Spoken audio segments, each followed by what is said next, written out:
જય શ્રી કૃષ્ણ.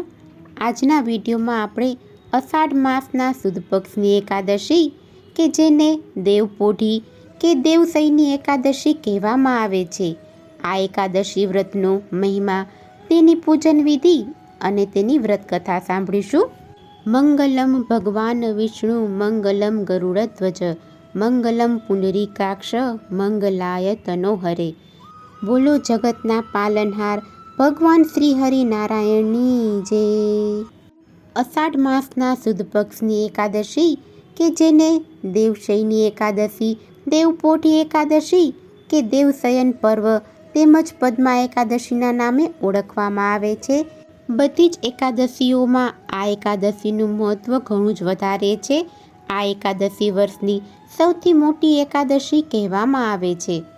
દેવશયની એકાદશીથી ભગવાન શ્રી હરિનારાયણ પાતાળલોકમાં 4 માસ માટે યોગ નિંદ્રામાં પોઢે છે અને શ્રીહરિના 4 માસના શયન પછી છેક કારતક સુદ એકાદશી એટલે કે દેવ ઉઠની એકાદશીથી શ્રીહરિ જાગૃત થાય છે.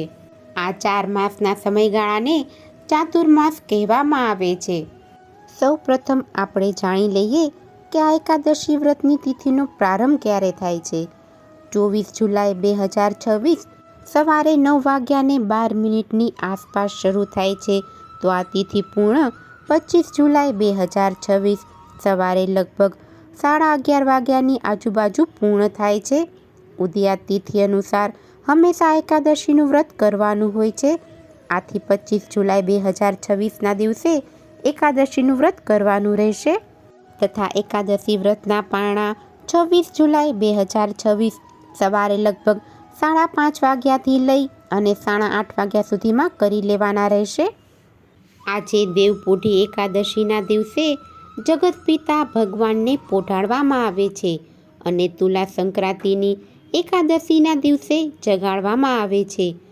દેવશયની એકાદશીના દિવસે ઉપવાસ કરીને ચાતુર્માસના સંકલ્પ સાથે ભગવાન વિષ્ણુની પ્રતિમાની સ્થાપના કરવી, એક સારા ગાદી તકિયા ઉપર ભગવાનને સુવડાવવા તેમજ વેદ પુરાણના જાણકાર વિદ્વાન બ્રાહ્મણ પાસે પ્રભુને પંચામૃતથી સ્નાન કરાવવું. પછી ભગવાનને સુગંધિત ચંદન લગાડી ફૂલ, ધૂપ અને દીપ કરી ભગવાનનું પૂજન કરવું. ત્યાર પછી પ્રભુને 2 હાથ જોડી અને પ્રાર્થના કરવી, હે લક્ષ્મીપતિ, આપ લક્ષ્મી સહિત શયન કરો. આપ શયન કરશો એટલે સમગ્ર જગત શયન કરશે. આ રીતે પ્રાર્થના કરી બાજોટ પર ભગવાનની સ્થાપના કરી ચાતુર્માસ સુધી લીધેલા નિયમોનો ત્યાગ ન કરવો. આ 4 માસ દરમિયાન સંસારની દોરી એ ભગવાન ભોળાનાથના હાથમાં હોય છે. આ ચાતુર્માસ દરમિયાન શુભ કાર્યો વર્જ ગણવામાં આવે છે. તેમજ આજના દેવપોઢી એકાદશીના દિવસથી નાની બાળાઓના વ્રત ગૌરી વ્રતનો પણ પ્રારંભ થાય છે, જેમાં નાની બાળાઓ 5 દિવસ અલોણા વ્રત કરે છે. આ 5 દિવસ માતા પાર્વતી અને ભોળાનાથની પૂજા કરી અને 5મા દિવસે રાત્રે જાગરણ કરી શ્રદ્ધાપૂર્વક પોતાનું વ્રત પૂર્ણ કરે છે. એકાદશી એટલે 11મી તિથિ, જે મહિનામાં 2 વખત આવે છે, સુદ પક્ષની અને વદ પક્ષની. આ દરેક એકાદશી તિથિના સ્વામી ભગવાન શ્રી હરિનારાયણ છે. આ દરેક એકાદશી ભગવાન શ્રી હરિનારાયણને સમર્પિત છે. જો આપણે દરેક એકાદશીનું વ્રત કરી શકતા ના હોય તો આ દેવશયની એકાદશી અને દેવ ઉઠની એકાદશીનું વ્રત જે ચાતુર્માસ દરમિયાન આવે છે તેનું વ્રત કરવાથી સર્વ એકાદશી કર્યાનું પુણ્ય પ્રાપ્ત થાય છે. આપણા ઋષિ મુનિઓએ પાપ, પુણ્ય, સ્વર્ગ, નર્ક આદિનો વિચાર કરીને મનુષ્યને સારા માર્ગે ચાલવા માટે, સારા કર્મ કરવા માટે વ્રત, જપ, તપ અને ઉપવાસનું સૂચન કરેલું. તેમાં એકાદશી વ્રતનો ઘણો જ મહિમા છે. એકાદશીના દિવસે ભગવાન શ્રી લક્ષ્મીનારાયણ દેવનું વિધિ વિધાનથી પૂજન કરવાથી, તેમની સેવા કરવાથી, દાન પુણ્ય કરવાથી ભક્તો મનોવાંછિત ફળની પ્રાપ્તિ કરી શકે છે. આજના દેવપોઢી એકાદશીના દિવસથી ચાતુર્માસનો પ્રારંભ થાય છે અને આ ચાતુર્માસ દરમિયાન અમુક નિયમ લઈ તેનું પાલન કરવામાં આવે તો ભગવાન શ્રી હરિની કૃપા આપણા ઉપર વરસતી રહે છે. આ એકાદશીનું વ્રત કરનાર વ્યક્તિને હજારો યજ્ઞદાન અને તીર્થયાત્રા જેટલું પુણ્યફળની પ્રાપ્તિ થાય છે. એકાદશીનું વ્રત કરવાથી મનુષ્યના સર્વ પાપોનો નાશ થાય છે અને મન શુદ્ધ બને છે. આ એકાદશી મહત્વપૂર્ણ એટલા માટે છે કે આજે ચાતુર્માસનો પ્રારંભ થાય છે અને તેની સાથે વ્રતનો સંકલ્પ પણ થાય છે. જ્યારે દેવ ઉઠની એકાદશી આવશે ત્યારે પારણ થાય છે. આ માટે દેવશયની એકાદશી આખા વર્ષ દરમિયાન આ મોટામાં મોટી એકાદશી કહેવાય છે. એકાદશીનું વ્રત પુણ્ય આપનાર અને સુખ આપનાર છે.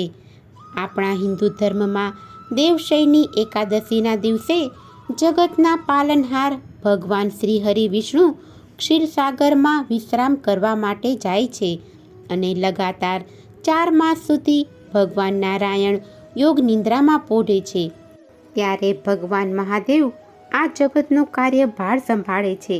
એટલા માટે ભગવાન શ્રી હરિ વિષ્ણુ કે જે શયન મુદ્રામાં હોય છે તેમની પૂજા આરાધના થાય છે. ચાતુર્માસ દરમિયાન કોઈ શુભ અને મંગલ કાર્ય થતા નથી. આ એકાદશીથી શુભ કાર્ય વર્જિત થાય છે. એ જ રીતે ધર્મ કાર્યનો આરંભ થાય છે. મંત્ર જાપ તેમજ આપણા ઈષ્ટદેવની આરાધના થાય છે. આ 4 માસ કે જેમાં ચોમાસું કહેવાય છે એ દરમિયાન યાત્રા પણ નિષેધ મનાય છે. કારણ કે જમીનમાંથી ઝીણા ઝીણા કીટાણુ જીવજંતુ બહાર આવે છે. તે યાત્રા દરમિયાન આપણા પગ નીચે કે વાહન નીચે કચડાઈ જાય છે. એટલા માટે યાત્રા કરવી નિષેધ મનાય છે. ઘરે રહીને જ આપણે હરિભક્તિ કરવાની છે. આ ચાતુર્માસ દરમિયાન વ્રત ઉપવાસનો પણ ઘણો જ મહિમા છે. કેમ કે ચોમાસાની આ ઋતુમાં આપણી જઠરાગ્નિ મંદ પડે છે. એટલા માટે ઓછો ખોરાક લેવો આપણા માટે હિતકારી છે. ત્યારે વ્રતનું વિધાન બતાવવામાં આવ્યું છે. આપણા શાસ્ત્રમાં વ્રત કે ચાતુર્માસ આપણે કરીએ કે ન કરીએ પણ આપણા સ્વાસ્થ્યનું ધ્યાન અવશ્ય રાખવું જોઈએ. ચાતુર્માસમાં વ્યક્તિ અમુક નિયમો પાળે છે તો અમુક વ્યક્તિ ઘણી વસ્તુઓ ત્યજી દે છે. જેમ કે રાંધેલો ભાત ઘણા લોકો નથી ખાતા, ઘણા લોકો દાળ છોડે છે, ઘણા સબ્જી છોડે છે. આ ચાતુર્માસ પૂર્ણ થાય ત્યારે તેનું દાન કરી અને પછી તેને આરોગવાનો આરંભ કરે છે. અમુક નિયમ પણ લેવાય છે. આ ચાતુર્માસ દરમિયાન અષાઢ માસ આવે છે જેમાં ભગવાન નારાયણની પૂજા ઉપાસના થાય છે. ચાતુર્માસ દરમિયાન શ્રાવણ માસ પણ આવે છે જેમાં ભગવાન મહાદેવની પૂજા ઉપાસના થાય છે. શ્રાવણ માસ એ ઘણો જ પવિત્ર માસ છે. ત્યારબાદ આવે છે ભાદરવો માસ જેને પિતૃમાસ પણ કહેવાય છે અને ત્યાર પછી આવે છે આસો માસ જે મહાશક્તિની આરાધના અને ઉપાસનાનો માસ ગણાય છે. આ 4 માસ દરમિયાન જુદા જુદા માસ પ્રમાણે ભક્તિ દ્વારા ભક્તો આરાધના કરે છે અને મનોવાંછિત ફળની પ્રાપ્તિ કરે છે. હવે આ એકાદશીનું વ્રત કરનારે દસમની સાંજથી જ અમુક નિયમો પાળવા જોઈએ. જેમ કે દસમની સાંજે રાત્રે હળવું ભોજન કરવું જેથી એકાદશીનું વ્રત આપણે આરામથી કરી શકીએ. પેટમાં અપચો કે ભારેપણું ના લાગે. એકાદશીનું વ્રત એ સૌભાગ્ય આપનારું, સુખ આપનારું અને મનોવાંછિત ફળની પ્રાપ્તિ કરાવનારું છે. એકાદશીના દિવસે ભગવાન નારાયણનું ધૂપ દીપ નૈવેદ્યથી પૂજન કરવામાં આવે છે. એકાદશીના બીજા દિવસે પારણ પણ કરવાનું હોય છે એટલે કે વ્રત છોડવાનું હોય છે. આ એકાદશીનું વ્રત કરનાર ભક્તોને 4 પદાર્થની પ્રાપ્તિ થાય છે. ધર્મ, અર્થ, કામ અને અંતે મોક્ષ મળે છે. એકાદશીના દિવસે સવારે વહેલા ઉઠી સ્નાનાદિથી પરવારી વિધિ વિધાનથી ભગવાનનું પૂજન કરવામાં આવે છે અને વ્રતનો આપણે સંકલ્પ કર્યો હોય તે વ્રત ખોલવાનું હોય છે. આપણી યથાશક્તિ મુજબ આજે દાન પુણ્ય કરવા, જરૂરિયાતમંદને અથવા મંદિરમાં આપણને જે યોગ્ય લાગે એ રીતે દાન પુણ્ય કરી શકાય. આ દેવશયની એકાદશીના દિવસે ભગવાન વિષ્ણુની પૂજા ઉપાસના કરી તેમને મોક્ષની પ્રાપ્તિ માટે પ્રાર્થના કરાય છે. આ એકાદશીને પદ્મા એકાદશી, હરિશયની એકાદશી, અષાઢી એકાદશી કે દેવશયની કે દેવપોઢી એકાદશી તરીકે ઓળખવામાં આવે છે. ધાર્મિક માન્યતા અનુસાર દેવશયની એકાદશીનું વ્રત રાખવાથી જીવનમાં સુખ, શાંતિ અને સમૃદ્ધિ આવે છે અને પાપોમાંથી મુક્તિ મળે છે. દેવશયની એકાદશીના દિવસે પૂજન વિધિ માટે એકાદશીના દિવસે સવારે વહેલા ઉઠી સ્નાનાદિથી પરવારી શુદ્ધ વસ્ત્ર ધારણ કરવા, ત્યારબાદ ઘરના મંદિરની સાફ સફાઈ કરવી અને ઘરના મંદિરમાં ભગવાનનું જે પણ સ્વરૂપ હોય તેને પંચામૃત અને શુદ્ધ જળ તેમજ ગંગાજળથી સ્નાન કરાવી અને શણગાર કરવો, ધૂપ દીપ નૈવેદ્યથી પ્રભુની પૂજા કરવી, ત્યારબાદ આરતી કરવી અને ભગવાનને ભોગ ધરાવો. ભોગમાં તમે માખણ, મિશ્રી, સિઝનના ફળ ફલાદી કે સૂકો મેવો પણ ધરાવી શકાય. અને હા, પ્રસાદમાં તુલસી દળ અવશ્ય પધરાવા. જો તુલસી દળ ના હોય તો પ્રભુ એ પ્રસાદનો સ્વીકાર કરતા નથી. તેમજ પ્રભુના શ્રી ચરણોમાં આજના દિવસે 2 તુલસી દળ અવશ્ય પધરાવા. તેમજ આજના દિવસે પિતૃદેવનું સ્મરણ કરી પીપળાના વૃક્ષની પૂજા કરી અને દીપદાન કરવું. એકાદશીના દિવસે તુલસી માતાની પૂજા કરી અને સવાર સાંજ દીપદાન કરવું. તેમજ ગાય માતાની પૂજા કરવી, ભગવાનના મંત્ર જાપ, ગીતાજીનો પાઠ તેમજ ભગવત મહાપુરાણની કથાઓ વાંચવી અને સાંભળવી, વિષ્ણુ સહસ્ત્ર નામ પાઠ કરવા, ભગવાન શ્રી હરિનું સ્મરણ કરવું અને રાત્રે જાગરણ કરવું. આખો દિવસ કોઈની નિંદા ગુથલી કરવી નહીં અને પ્રભુ ભજનમાં સમય પસાર કરવો. બીજા દિવસે એટલે કે બારસના દિવસે પારણ કરી અને યથાશક્તિ દાન પુણ્ય કરવા. હવે આપણે એકાદશી વ્રતની કથા સાંભળીશું. બોલો ભગવાન શ્રી હરિનારાયણની જય. એક દિવસ યુધિષ્ઠિર રાજાએ ભગવાનને પૂછ્યું, હે પ્રભુ, અષાઢની શુક્લ એકાદશીનું મહાત્મય કૃપા કરી અને જણાવો. એકાદશીનું શું ફળ છે, તેનું શું નામ છે તથા તેની વ્રત વિધિ કેવી રીતે થાય છે તે જણાવો. ત્યારે ભગવાન બોલ્યા, હે રાજન, જગત માટે કલ્યાણકારી વાત પૂછીને તમોએ જગતના કલ્યાણનો ઉપાય જાણવાની જિજ્ઞાસા કરી છે. તેથી હું તમને પૂર્વે એક કથા સંભળાવું છું. આ કથા પૂર્વે બ્રહ્મદેવ નારદે કહેલી છે, તે હું તમને સંભળાવું છું. અષાઢ સુદ એકાદશી શયની એકાદશી કહેવાય છે. આ દિવસથી ચાતુર્માસનો પ્રારંભ થાય છે અને કારતક સુદ એકાદશીએ પૂર્ણ થાય છે. આ દિવસે ભગવાન વિષ્ણુ પાતાળમાં પોઢી ગયેલા, તેથી તે દેવશયની એકાદશી કહેવાય છે.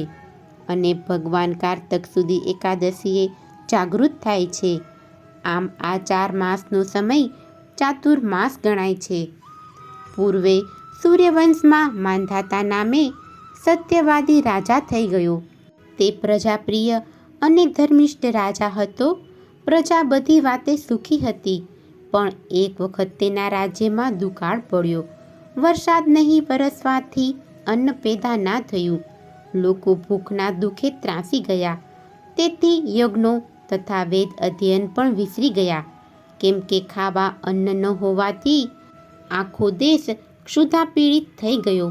પછી ધર્મ કર્મ ક્યાંથી સૂજે? આખો દેશ દુઃખી થઈ ગયો. તેથી પ્રજા રાજા પાસે ગઈ અને કહેવા લાગી, હે રાજન, ઉદક એ ભગવાનને રહેવાનું સ્થાન છે. તેથી ભગવાન એ જ નારાયણ છે અને પર્જન્યરૂપી ભગવાન વિષ્ણુ યંતરયામી ગણાય છે. એ જ આ જગ ઉપર વૃષ્ટિ કરે છે અને અનાજ પેદા થાય છે અને એ અનાજથી જ પ્રજા જીવે છે. માટે તે નૃપ શ્રેષ્ઠ છે. વળી આ સંજોગોમાં પ્રજા બેબાકડી બની ગઈ છે. પુણ્ય, ધર્મ, કર્મ, વેદ, અધ્યયન સર્વે વિસરી ગઈ છે. પુણ્યોનો અભાવ થવાથી પ્રજાનો નાશ થાય છે. માટે ગમે તે કરો, પણ અન્ન પેદા થાય તથા પ્રજા જીવે તેમ કરો. પ્રજાના આવા વચનો સાંભળી અને રાજા બોલ્યા, હે પ્રજાજનો, તમારી વાત સત્ય છે. અન્ન એ જ બ્રહ્મ છે. અન્નથી જ પ્રાણી જીવે છે, એવું શાસ્ત્રજ્ઞ પ્રસિદ્ધ છે. વળી પુરાણોમાં મેં સાંભળ્યું છે કે રાજાના પાપના કારણે જ, અનાચારના લીધે જ પ્રજા દુઃખી થાય છે. તેથી હું વિચારું છું કે મારા કયા પાપે પ્રજા દુઃખી થતી હશે. મારો શો દોષ થયેલો છે તે મારે જાણવામાં આવતું નથી. તેથી હું મૂંઝાઉં છું. છતાં પ્રજાના સુખ ખાતર હું પ્રયત્ન કરું છું. તેમ કહી રાજા માંધાતા ભગવાનને નમસ્કાર કરી અરણ્યમાં ચાલ્યા ગયા. ઘોર અરણ્યમાં બ્રહ્મપુત્ર અંગિરસ મુનિના દર્શન થયા. રાજાએ નમસ્કાર કરીને પૂછ્યું, હે ઋષિવર, મને આશીર્વાદ આપો અને મારા રાજ્યને સુખ મળે તેમ કરો. ઋષિએ વનમાં આવવાનું કારણ પૂછ્યું. ત્યારે રાજા કહે છે, હે મુનિવર, ન્યાય નીતિથી હું રાજ્ય ચલાવું છું અને પ્રજાનું પાલન કરું છું.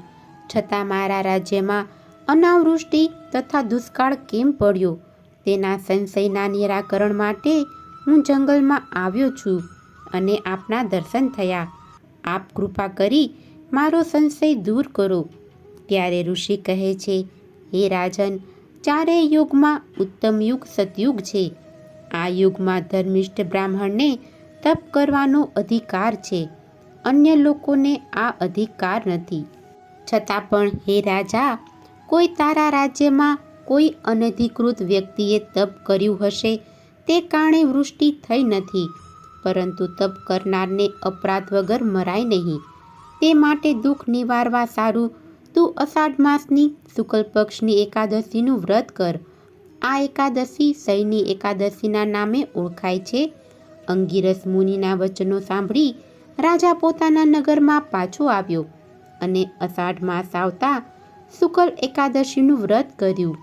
આ વ્રતના પ્રભાવે મેઘવૃષ્ટિ થતાં દુષ્કાળનું દુઃખ દૂર થયું અને રાજાની પ્રજા સુખ પામી. અષાઢ સુદ એકાદશી દેવશયની એકાદશીથી ચાતુર્માસનો પ્રારંભ થાય છે. એમ કહી ભગવાને ધર્મરાયને કહ્યું, હે રાજન, જે કોઈ આ વ્રત કરે છે અથવા તેનું પઠન કે શ્રવણ કરે છે તે મનુષ્ય સર્વ પાપોથી મુક્ત થાય છે. ત્યારે ધર્મરાય કહે છે, હે ભગવાન, વિષ્ણુ શયન વ્રતનું મહાત્મય કૃપા કરી અને સમજાવો. ચાતુર્માસમાં આ વ્રત કેવી રીતે ઉજવાય છે? ત્યારે ભગવાન કહે છે, ચાતુર્માસના શયન વ્રતની નીતિ રીતિ આ પ્રમાણે છે, તે તમે સાંભળો.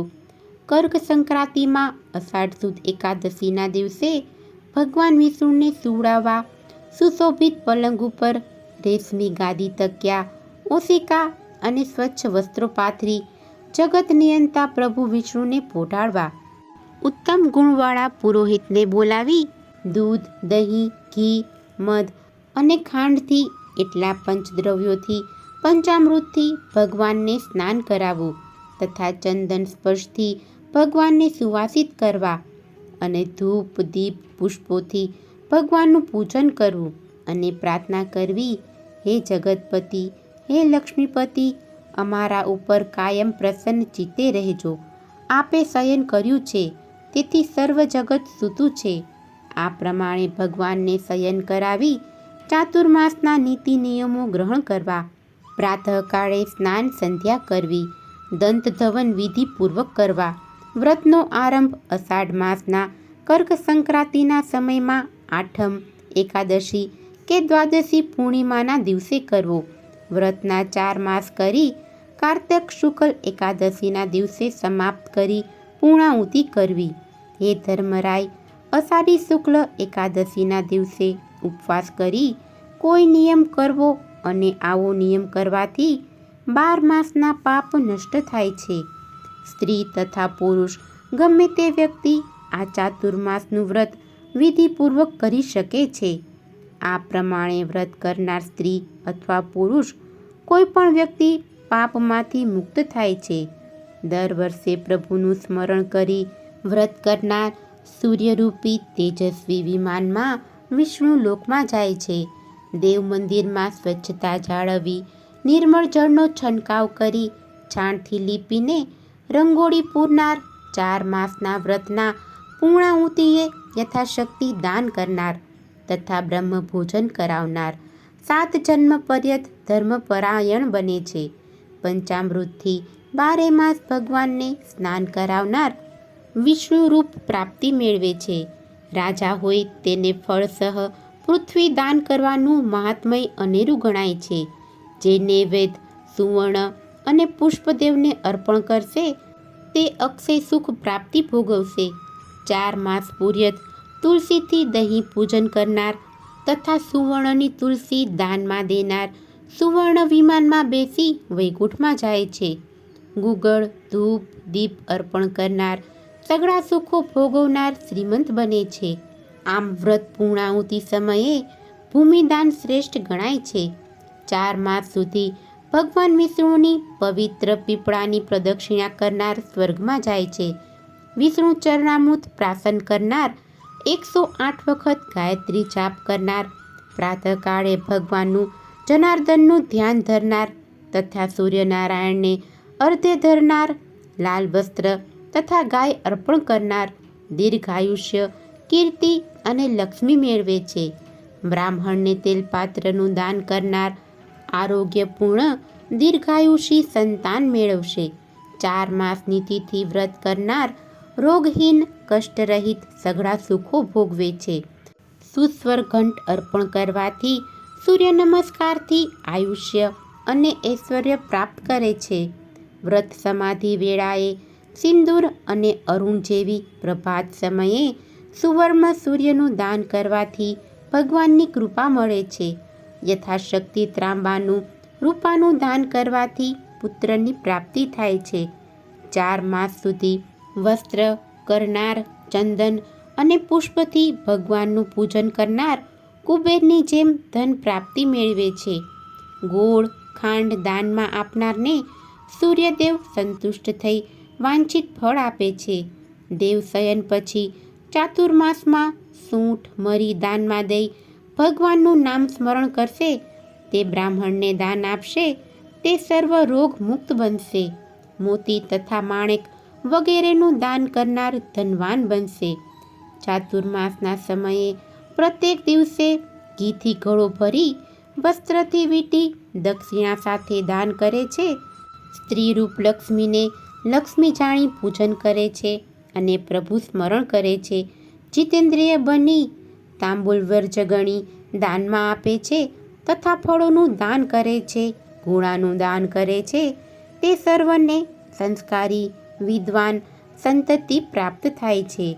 દુધાળી ગાયનું દાન કરનાર વિષ્ણુ લોકમાં જાય છે.